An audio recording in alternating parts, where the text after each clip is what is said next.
Hey everyone, Jim Coventry from Rotowire here, getting ready to go live with a preview of the Divisional Round Sunday games. You will see me looking both ways during the stream. I have Instagram on this side, I have Twitter and YouTube on this side, so I apologize for that in advance. I do want to tweet this out, the show from my account, so it's going to take a second to do that.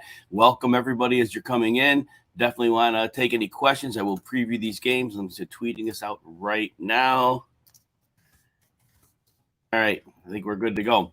Again, I'll have the page open for any questions that come along as we go. Welcome as everybody's joining in. Okay, so Rams and Buccaneers, the early game today. Yes, fantastic football game. They were yesterday, today. It couldn't be set up any better. I do think this will be a fast-paced game. The Bucs run plays at the sixth fastest pace, the Rams at the 10th. So there's no reason to think otherwise in this game unless one of the teams gets a lead and they need to slow things down a bit, which is definitely possible. Now, the Rams on offense, that's where we'll start today. Their left tackle, Andrew Whitworth, who is nearly 40 years old, very high-level player, he's out for this game. Now, the Rams are fortunate in that Joe Noteboom will step in. Now, certainly he's not Whitworth, but he has starting experience. He's been very good when he's played. It's a downgrade, but it's not catastrophic. So that is certainly important. That's the only injury of note on the Rams offense. There'll be some on the other side of the ball, but we'll get there in a moment. Now, the first time these teams met early in the year, the Rams had their pass heaviest game of the year. The reason, most likely, Sean McVay felt it was in the Rams' best interest not to run the ball against the Bucs defense. That was likely the scenario because he was super high pass on in that meeting. So understand that. Now, the Rams have changed a lot since. In the last month and change, they have leaned much more on the run. Cooper Kupp, who is seeing double-digit targets in every game, but one when he had 9. In the last 3 games, 7, 7, 7. Good for a slot machine, not good for Cooper Kupp, right? That said, I think they will need to throw a bit more here. But adding Cam Akers to the equation, Akers looked dynamic and explosive last week. And if he is back, which he appears to be, as a runner and a receiver. Now, his yardage last week, if you look at the box score, you were like, oh, well, not so good. He had a number of runs called back on penalty. He had a potential second 40-yard pass thrown behind him a bit. He could have had some monster numbers. Now, the Bucs matchup is not great. The Bucs run D is not what it was in the past couple of years. It's still way above average. There is a world where they do try to get Cam Akers involved in the run game. I think Sony Michel will diminish more and more as well this week goes on and if they move further from there. We saw Akers get about 53% of the snaps last week. Michel drew the token start, but that was about it. And then we saw Akers in a lot of high leverage situations. I would expect him to dominate touches even more. He just adds an element to that offense that they don't have without him. So I think that's going to be important. Do I think they make him the foundation of the offense? No. I think they're still going to come out not as pass heavy as they were in their early season matchup when, by the way, the Rams won that game by 10.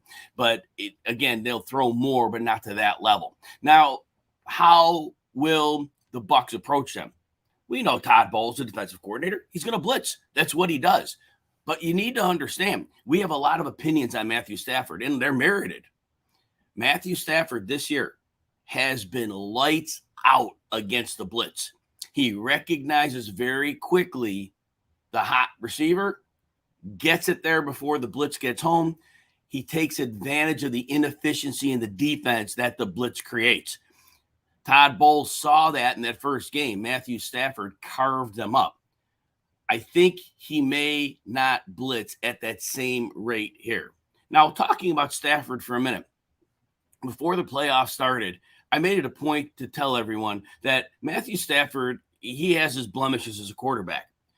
But for his entire career, he's been very streaky. And I said before the playoffs, if he goes on a 4-game bender, there's nobody beating them. He only threw the ball 17 times last week, but he was set up very well through schematics and through the successful running game, and he carved up the Arizona defense. Now, Arizona's defense didn't play great. I get that. The Bucs, they offer a bit different of a challenge here, but overall, Again, if they blitz, they're going to get burned. Jason Pierre-Paul, he hasn't been quite the pass rusher he's been. Shaq Barrett's been very good, but again, not as great as his most dominant seasons. It's a pass rush that can be taken advantage of. Now, here's the thing I'd like you when you're watching the game today. Devin White's an excellent linebacker, great tackler, very fast, massive liability in coverage.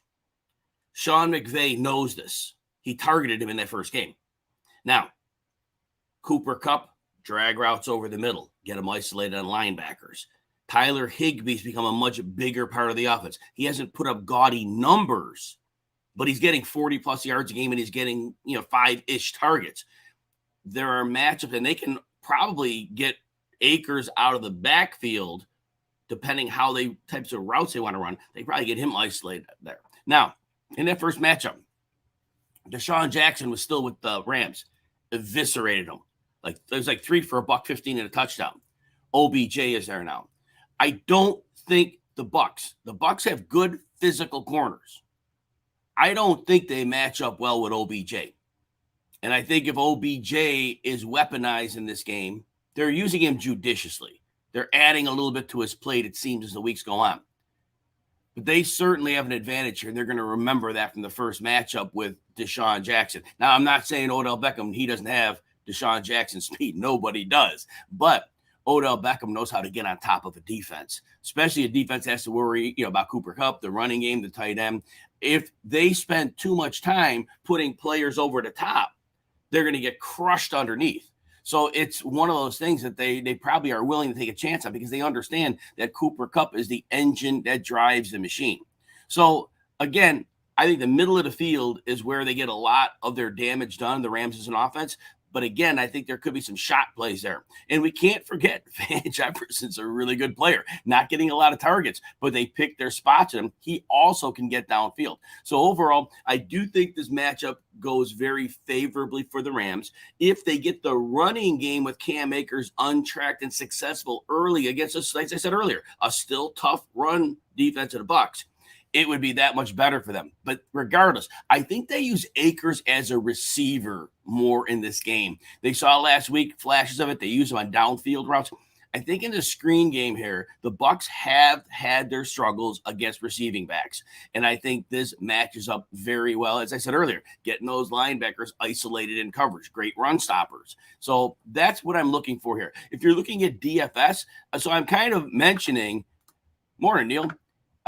So what we're mentioning here is I think that DFS, Akers is a contrarian play because people see the Bucs run D. People realize that he split carries with Sony Michel. But he's a good DFS play because he'll be a bit contrarian. He can go off. Cam Akers, he looked nearly as explosive as he did last year, coming back off the ruptured Achilles. Cooper Kupp, with the 7 targets in 3 straight games, that worries me a little bit. Because you're paying full freight. You're paying the double-digit target price for him. Cooper Kupp's going to go be highly owned, of course, right? So maybe you go with either, like I said, other tight ends on the slate are good. Kelsey we'll talk about later. But Higbee's getting the targets. He'll have a floor. And then maybe not somebody you're targeting, but I think Odell is worth it. He's cheap. Odell is cheap. I think they're going to have plays opened up, and I go back to him. He's not Deshaun Jackson, but Deshaun Jackson eviscerated him in that role, schemed up, and I think we're going to see some of those similar scheme plays with a lot of success there. I do like Matthew Stafford this week. I think he's an excellent DFS play because ultimately I said they're having more balance, but I think they're going to have to throw significantly more than the 17 times they threw last week. And I really do think that they could capitalize on the Bucs, especially when they get in the red zone. I think they can make a lot of good things happen in the red zone, and they do have a chance for some longer touchdowns. Now, the plays of the day, of course, that Josh Allen and Patrick Mahomes are on this slate. They're going to be highly owned. So if you're looking, again, to go a little against the grain in a GPP, that's where I think Matthew Stafford makes some real sense. Van Jefferson is a deep dive play. If you're going to stack Stafford and you're going to fade Kupp, I think you either come back with a stack up of Beckham and Jefferson or Beckham and Akers. Again, Akers could be used out of the backfield as a receiver. I think ultimately that would be a good stack that would have a little bit of contrarian nature to it. Buck side of the ball. So, look, Tristan Wirfs, we're going to find out a couple hours if he's going to play. He's got a high ankle sprain. He came back in last week's game and he got just knocked around. I just, personally, I'm not a doctor. I do not see a scenario where Tristan Wirfs holds up in this game. I personally feel on that high ankle sprain, he will be a liability. Now, if they were playing a team without a solid pass rush, fine. He might be able to hold up a little bit, upper body strength, I get it. But he has to anchor. And he is going to, I could tell you, if he's on the field, they're going to make sure Von Miller is lined up over him. And they're not used to giving Wirfs help. They would have to, and that would compromise their passing game a bit. So I don't think Wirfs is going to play. If he does, he's going to be a target. If he sits, their backups are terrible. So the Rams have a very significant tactical advantage in the pass rusher. Aaron Donald is going to own the middle. Ryan Jensen, the center of the Bucs, is playing on a bad ankle. If he's not 100%, that makes it even more favorable for Aaron Donald, who's unstoppable as it is. Leonard Floyd, can't forget him. He's been getting great pressure for the last 2 years. So I am a little concerned for Brady from a pressure standpoint. Now, we go to the passing attack. They're going to move the ball through the air because that's what they want to do. But because there's no Antonio Brown, because there's no Chris Godwin, in the last matchup between these two teams, Mike Evans was targeted 10 times. 2 of those targets, Jalen Ramsey was on him. Well, guess what? I would be stunned if Jalen Ramsey was not full-time on Mike Evans. Now, the Bucs try to get cute with Mike Evans since they lost their receivers. They'll move him into the slot a little bit more, get him favorable matchups. Well, that's not going to happen here. Jalen Ramsey he's played in the slot most of the season. He can play the slot. He can play outside. And there is no secondary receiver they're worried about here. If Cyril Grayson's healthy, hamstring, can he get past him? Sure, he can. They're not worried about Scotty Miller. They're not worried about Tyler Johnson. So my guess, it's a full lockdown. Now, does that mean Mike Evans is not going to do anything? Not necessarily. But it's very difficult to think that Mike Evans is going to have a big game with Jalen Ramsey ISO'd on him. Very difficult to think. Now, Gronk has a favorable matchup here. Here's why. Now, the Rams are excellent against tight ends. So you say, well, Jim, not so much. Well, both Taylor Rapp, the free safety, hasn't progressed from that concussion. And they lost their strong safety, Jordan Fuller, a couple of weeks ago to the IR. So without that safety play, it makes it a much better matchup for Gronk. Now, however, will they need Gronk to block? They have O.J. Howard, but Gronk is one of the elite blockers. And so it's a decision they're going to have to make. If Gronk blocks, that gives Brady a much better advantage to get the ball out. But if Gronk's not out in routes, they really only have one receiver who's super reliable, and he's going to have Jalen Ramsey. So I think ultimately they probably have to decide to get Gronk out into the routes. That's probably the way it's going to have to be because they're going to need him.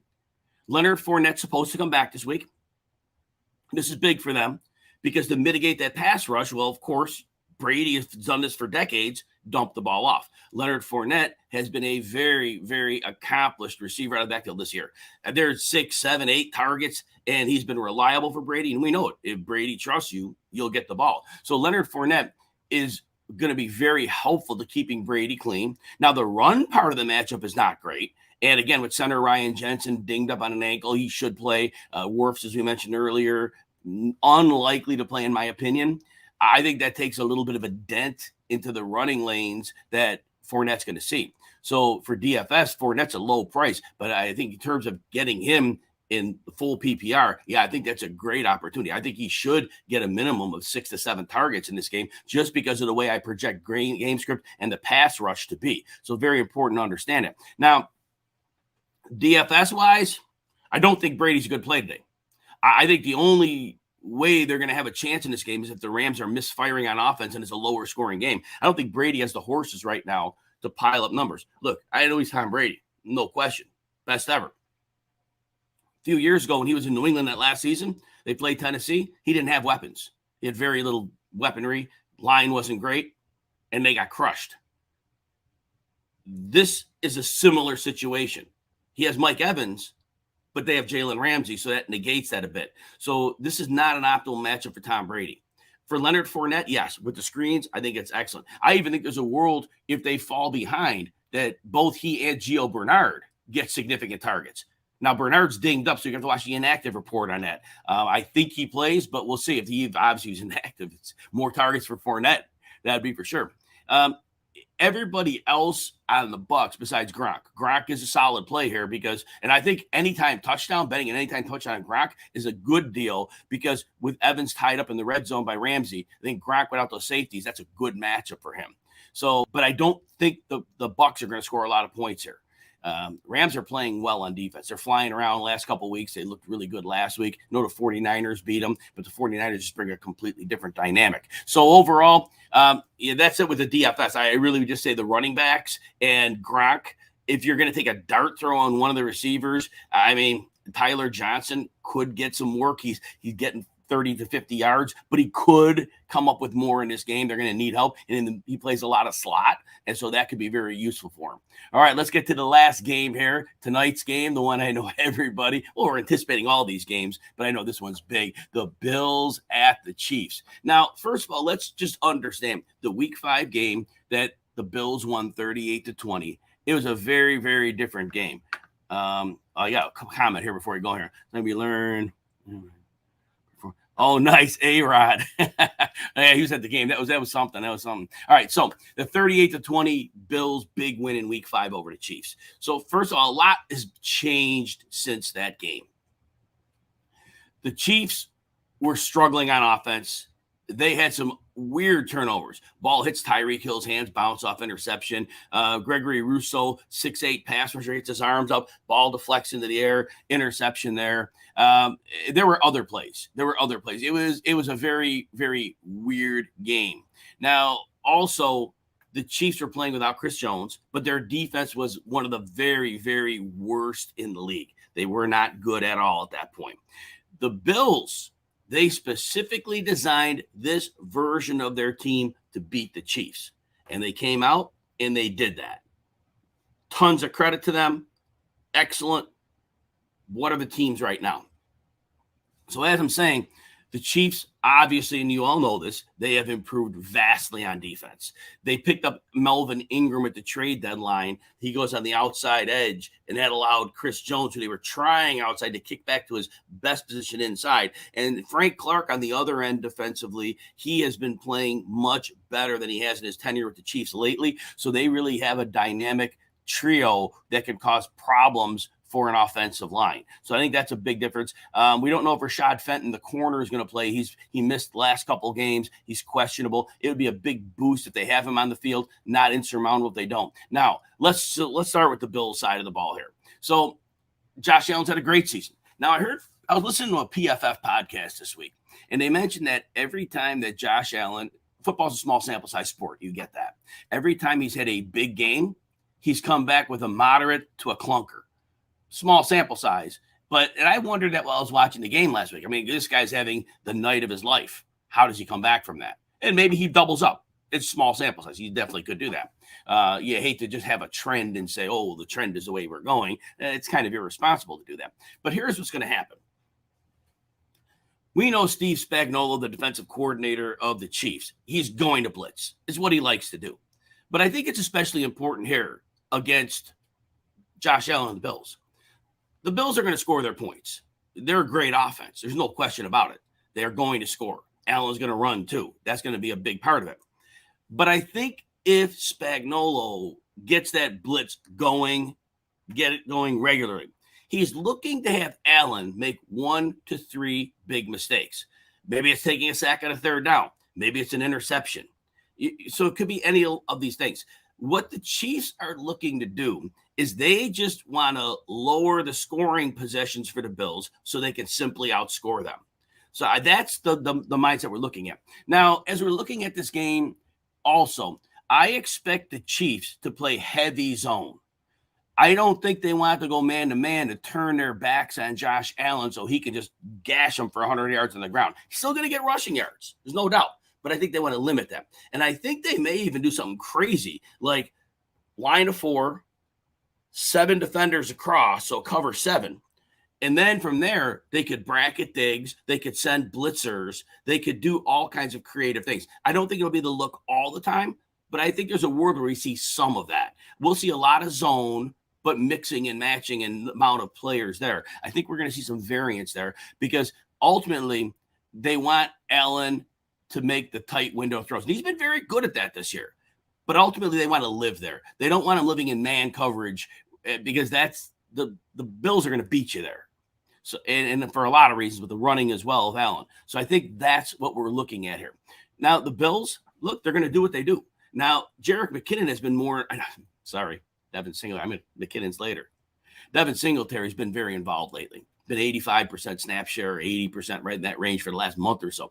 They've also gone to Reggie Gilliam, the fullback, many more snaps than he had seen earlier in the season. Gilliam's a part of this thing now. And so it helps their running game. And it also allows them to force extra defenders in the box so they can have more effectiveness throwing the ball. I don't know if the Chiefs are going to bite on it. I think the Chiefs are just going to say, you know what, if you run, God bless you, we're worried about the pass. I personally think that's how they approach this game. They're not worried about Singletary beating them. If that's the way they're going to go, they're going to be good with that. Now, although I think Diggs gets bracketed a lot here, he's still Stephon Diggs. And he hasn't had big games against the Chiefs. I don't think he's had more than 80, 85 yards in the last 3 games against them. But I do think if this game gets to be a score fest, I think that he breaks that trend and he comes up with a very strong game because, look, one of the best route runners in the game, when they have to lean on somebody, they'll lean on him.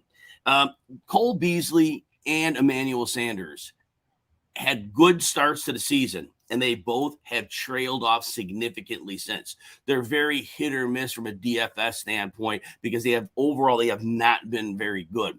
Gabe Davis, some weeks inefficient with targets, but he's a playmaker. He's a factor in the red zone. Gabe Davis is a good pivot player in this game if you're trying to avoid some of the biggest names and have some differentiation. Gabe Davis is not a bad target.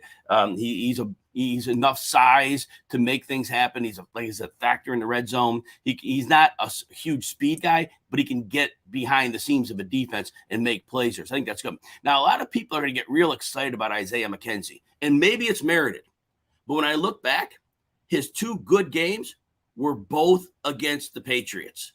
My guess is it was game plan specific. They saw something that Mckenzie had that meshed well because the games before and after, he wasn't seeing snap share. Now, I know one of the games, they had 2 players out on COVID. Beasley and Davis were out on COVID. But then they came back in the playoff game when they had everybody, and I think they saw something the Patriots couldn't deal with Mckenzie. And so I think that was why they put him in there. I would be very nervous to start Mckenzie in DFS because I think he may just go right back to that tiny role he had before unless the coaching staff sees something on film that they think they can manipulate something to take advantage of the Chiefs. But again, be careful. It's 2 games against the Patriots, so that sometimes doesn't mesh with what he did in the other games around it. So understand that. Let's go to the Kansas City side of the ball. So the Chiefs went through a lot of change throughout the season. They discovered the cover 2 could really make them miserable, and they had some really bad turnover luck. Now they had some big games against the Raiders that play cover 3, a little different defensive focus. They were able to take advantage of that.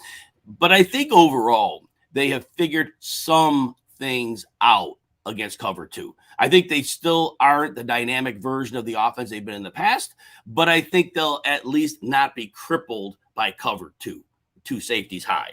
So I think they're going to be okay. Now, what I think you'll expect to see here. Let's go Niners, Anthony Miraz. There you go, man. I enjoyed that game. That was great. I had the money line on both the Bengals and the 49ers. So I was real happy with that. All right, so backing up now. So we're talking about the Chiefs and the cover 2. The Bills play the cover 2. They love that. They'll play a lot of that. But I think what you're going to see from the Chiefs today is I think that's how they're going to mitigate it. I think what they're going to do is they're going to play a lot of their 3-by-1 stacks. They're going to put the 3 receivers on one side, and I think they're going to isolate Travis Kelce on the opposite side. And here's why. Since Tre'Davious White, the great cornerback of the Bills, went on injured reserve with a torn ACL, they have not faced an opponent that were able to challenge that deficiency in their lineup. And so what I think we see here is that Kelce on the ISO side, they're going to have a much lesser player at him. Somebody not as fast, not as physical, and it could be an easy win for Kelce. It may force the defense to put extra assistance over that way. Now, the 3 receiver stack on the other side, over the season, Byron Pringle and Mecole Hardman have developed a bit more. And I think having them with Tyreek Hill and the speed on that side, I think the Bills are going to be very nervous. They could do a lot of coverage beaters with those 3 receivers on the same side. And so I think they're going to utilize that. And when they take their downfield shots, I think they're going to set plays. They're going to stack some plays up. And they're going to set it up when they see how the defense responds. And we don't know which one goes deep. We know if it's Tyreek or Byron or Hardman. We're not sure how it's, but I think they're going to judiciously set up some plays here. Now, the running game. Clyde Edwards-Helaire is back. Andy Reid was not using him as heavily as he may have, because I don't think I like Clyde Edwards-Helaire. I don't think he can do what the Chiefs need him to do in the offense. I know a lot of people hate Jerick McKinnon, all right, for whatever reason. He's been hurt much of his career, bad teams. When he plays, he's a good player. He's very, very fast. What I saw last week, Anthony will talk about that in a minute. So what we saw at McKinnon was there were 3 designed screen passes that were run where McKinnon would run into the line and then pop out. Andy Reid has not been able to utilize that element of his screen game in years because he hasn't had the running backs capable of doing that. Not only is Jerick McKinnon an outstanding receiver, but his speed to the edge is one of the better of running backs, even though McKinnon's an older back. We saw it last week, super fast. The Steelers can't stop the run. That was last week. McKinnon gashed them in the receiving game, and they had the offensive line, the blocking in it. We had one where the offense, like Joe Tooney, hit a block 25 yards downfield. So the screen game, the Bills are not going to be ready for that because they haven't seen it. They have not seen it in the times they played. And this is going to be something that could be a very big stress on them. Will McKinnon be a full-time player? Probably not. But I think he will play enough and he will have an impact on this game, and it's going to open up the defense for him. Now, Anthony Morazadi on Insta says Bills need to put pressure on Mahomes. I think in the 3 games they played, I think they blitzed him 9 times. Total. Their coaching staff does not believe in blitzing Patrick Mahomes. Because now here's the problem they have. Once they lost Tre'Davious White, and again, no team has challenged them since. Their other corners are good, but none of them are very, very good. And once they put them on an island, if Mahomes breaks the pressure contain, that's where we see the big play version of Patrick Mahomes that we haven't been seeing as much. The Bills are going to be content with putting a big zone up in the back and trying to limit those big plays. They want Mahomes to be patient. They want him to take the 5 and 6 yard passes. They want him to matriculate the ball because they think ultimately he'll break down if he does that. And that's been the weaker version of Mahomes. So Anthony, your point is very good. Pressure is a great thing. And this year, Mahomes hasn't had the same success under pressure he's had in past years. However, down the stretch, the Chiefs have made some stylistic adjustments, and they've really enhanced Pringle and Hardman's roles, and they've allowed Mahomes to find more options other than just looking for the option route from Kelce and then the downfield route. They can never get the hill because the safeties were high. So it's a great point, but I don't think the Bills coaching staff is going to go against their fundamental principles, especially since they beat the Chiefs the last time they played them. Other than that, DFS. So Pringle is your deep dive. He's your deep dive guy because he plays as a starter. He plays a lot more snaps than Hardman. And I know he had 2 touchdowns last week, so I'm not just saying because of that, obviously. But he plays more. He's been a more integral part of the offense. He's certainly not a player you can say I'm counting on him. But in DFS GPP, you're looking for somebody that is lower priced, lesser owned. So he may be a player to look at. I think Travis Kelce profiles a little better than Tyreek Hill here. Because, again, they play that high shell. They're going to make it a very big point of emphasis to keep Tyreek in front of them. But Kelsey, with no Tre'Davious White, is going to have a mismatch. So I think that's what we're looking at. I think Kelsey has the better opportunity to have the bigger game here. Outside of that, what else do I have? Let's predict predictions here. I think I covered these games pretty well. I think I said everything I wanted to say. So, predicting these games, I think the Rams do beat the Bucs. I think you're laying a couple points or getting. Boy, now I can't remember the lines. Sorry about this. I usually remember the lines very well. But the Bucs are at home, so the Bucs are like a 2-point favorite, I believe. But money line on the Rams. Take the Rams. I think the Rams should win this one. I think the injuries to the Bucs are piling up, and I don't think they can overcome. The Rams are coming in playing well. The Kansas City-Buffalo game is a toss-up. I will agree to that all day long. I think the loss of Tre'Davious White will get exposed here. I think the Chiefs are playing better on defense right now, and I think they will have Allen make one or two mistakes here. They're going to cost them. I wouldn't bet the mortgage on it, but the Chiefs are 1.5-point favorites. I would like them to cover that. I think they're going to cover that game. I think the Chiefs are going to come on and win. I could see if they play this 10 times, they each win 5, I think. I definitely would say that. In terms of the other game, if the Rams and the Bucs played today, based on the injury status, I think the Rams would win 7, whereas the Bucs would win 3. Any quick questions? I'll take them. I see Randy's in the house. Let's see, Randy. Thank you. Appreciate that. Yes, I'll give props in a second. I want to say, Neil, thank you for coming in again. I appreciate you, man. Hope you enjoyed it. And all right, so Randy, props for today. Oh my gosh, I hope you saw Twitter yesterday. I put 6 props up, 5 of them hit. It was one of my better days. All right, let's see what we got here. All right, so this number keeps going up, so you be careful with it. I got Josh Allen at 322.5 yards, rushing, receiving over. It went up to 335.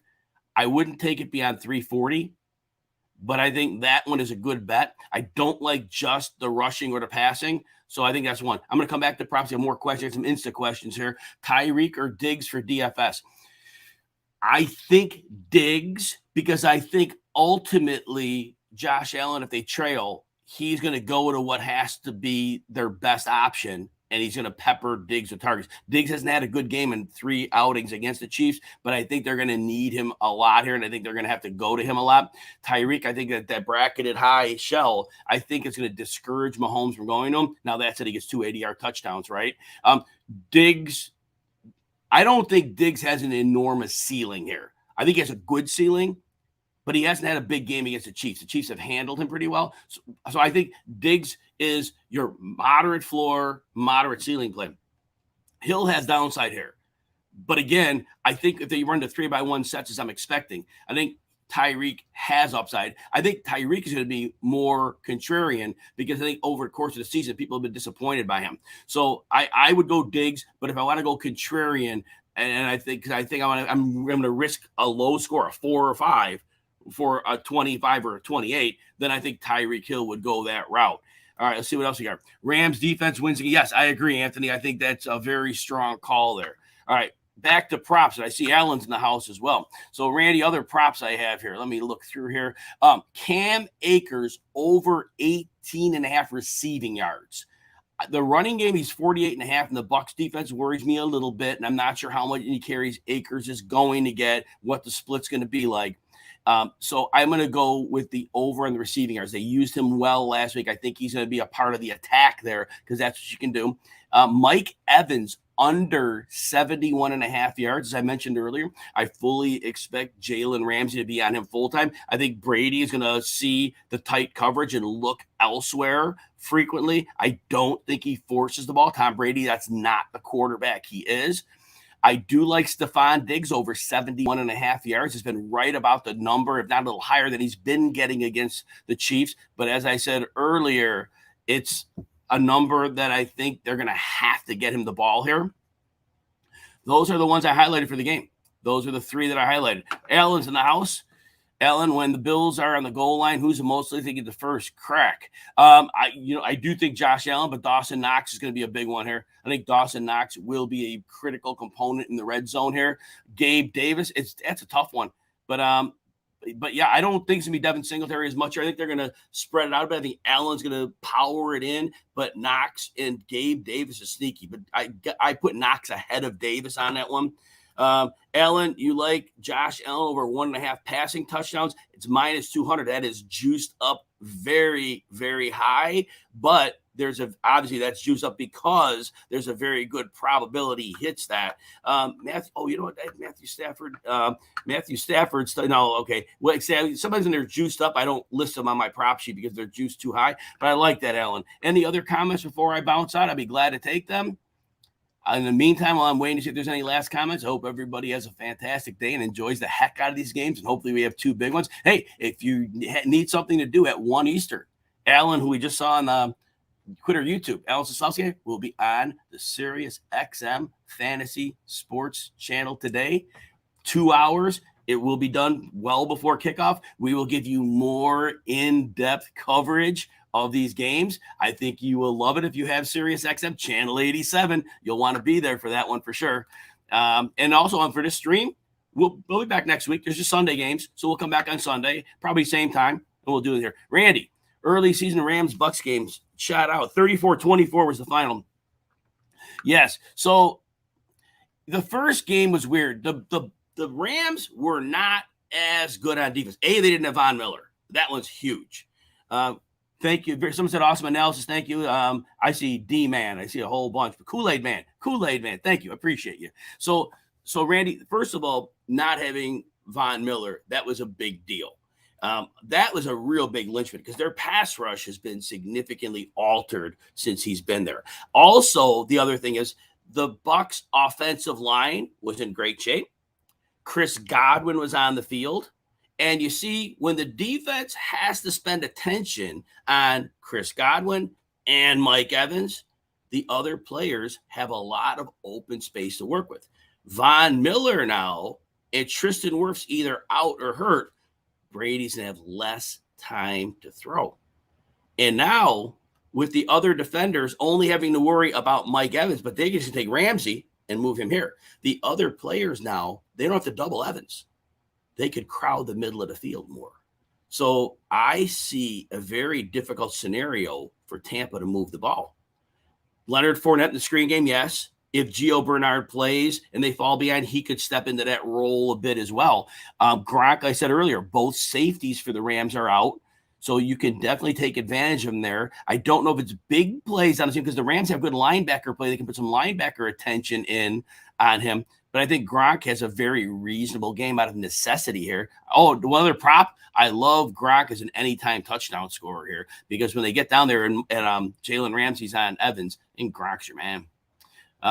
So, Randy, anything else here? So, Randy, that's what I thought. Randy, any follow-up on that? Let me pop another question there if you got another one. If anybody else has a question, I'll take it. As soon as I see there aren't questions, I'll move out. Again, we'll be on XM at 1 Eastern. Alan Soslowski and myself. It's going to be a high-energy show, a lot of great insight. You are going to love it. Guarantee you that. Randy, no other questions? Looks like we're good here. All right, everybody enjoy your day. I'm going to turn down Insta and turn that one off, and I'm just waiting to see if there's anything on Twitter or YouTube. Nope, looks like we're good. All right, everybody, have a wonderful day. Enjoy those.